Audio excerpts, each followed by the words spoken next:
Hi, and welcome to Keeping It Real with Kim. I'm Kim, and with me today, I am so excited to have Amber Murat. I was blessed to meet her while in my coaching program, and I am so unbelievably happy that she wants to be on Keeping It Real. Hi, Amber. Hi, Kim. How are you today? I'm doing great. How about yourself? I'm doing good. I'm doing good. I'm happy it's Friday, and I'm again really excited to be doing this episode with you. I think it's going to be really impactful. So, Amber came to me and wanted to talk about microaggression with women in the workplace. Both of us think it's a really important topic and something that we need to talk more about and be more open about so we can help kibosh some of the myths that are out there in regards to microaggression. So Amber, tell me what brought you this passion about the stopping microaggression and the messages that it sends? Personally, I've been in HR for over 14 years as an HR leader and as a woman in corporate. It's something that I personally have gone through, but more so as a mindset coach, specifically for minority women in the workplace who suffer from microaggression. It's something that's dear to my heart and has come to the forefront of everything that I do now that I'm coaching full time. And Yeah. it's a topic that I think that most people are really unaware of, in the sense that when you think of women being discriminated in the workplace, it's all usually tied to sexual discrimination, and it's usually delivered by, by a man, and there's always sort of this male figure of power involved. But there's a lot of microaggression, discrimination instances that happen to women on an everyday basis, and 95% of them are delivered by female. Mm. Yeah, I see that 95%. Wow. That's actually higher than I would have thought. That makes me a little sad when you think about that. I think for me, the older I've gotten, I've realized how important it is to really empower women and not view them as threats, because I've also been in situations where that's happened. And so to hear that it's still that high of a percentage is pretty crazy to me. Like, it's shocking. It's very shocking. It is. It's shocking, and it's also very sad because, as you said, in the day and age that we live in, really the means of women empowerment is to really support each other so that we can then create spaces and environment where we feel supported.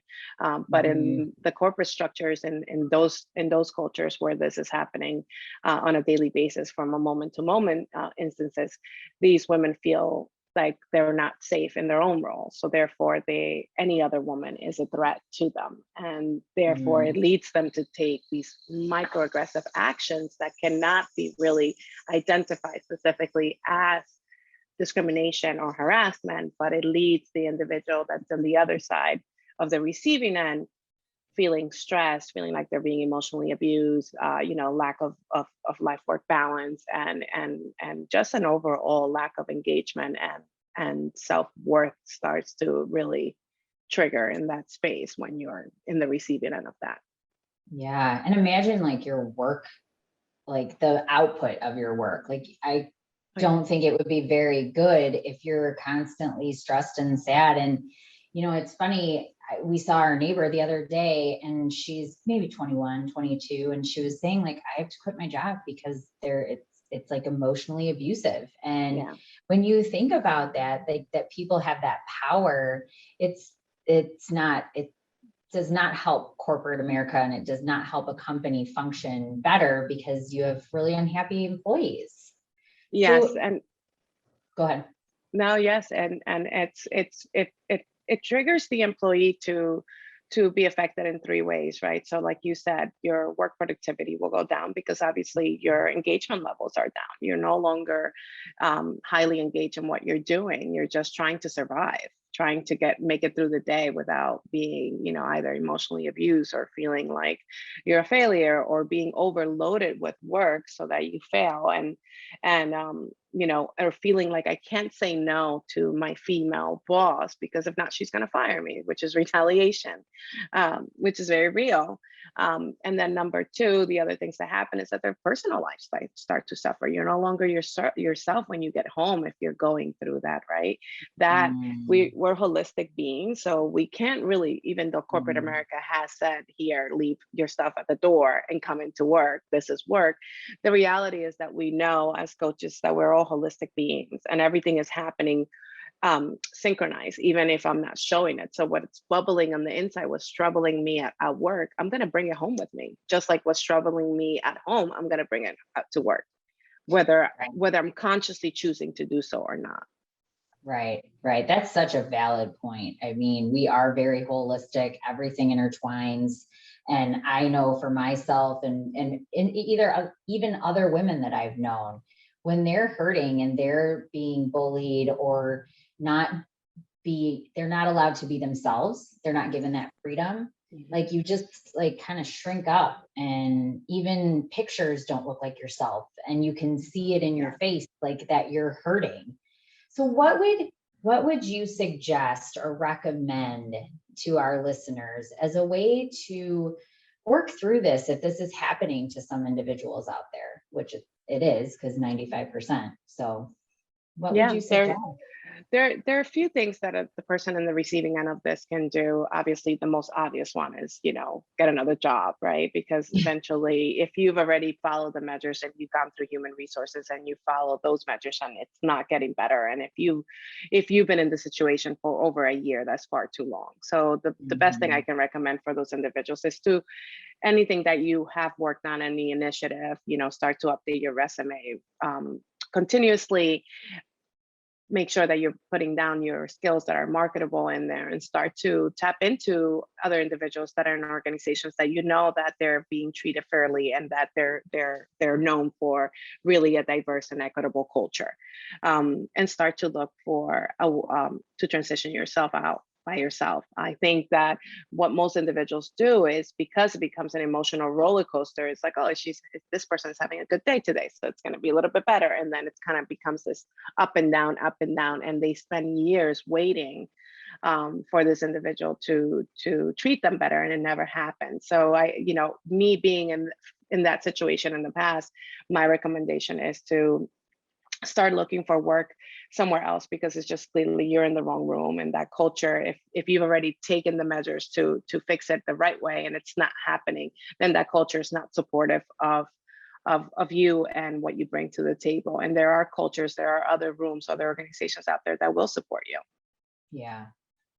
No, that's great advice. And it makes sense, right? Like you said something about the waiting for it to change and hopeful and, Yeah. maybe one day I'll come into work and it'll be okay. And so I'm just not going to look. And when you do that, like it just makes me think of like how trapped you must feel. And I Yeah. think us both being coaches, right?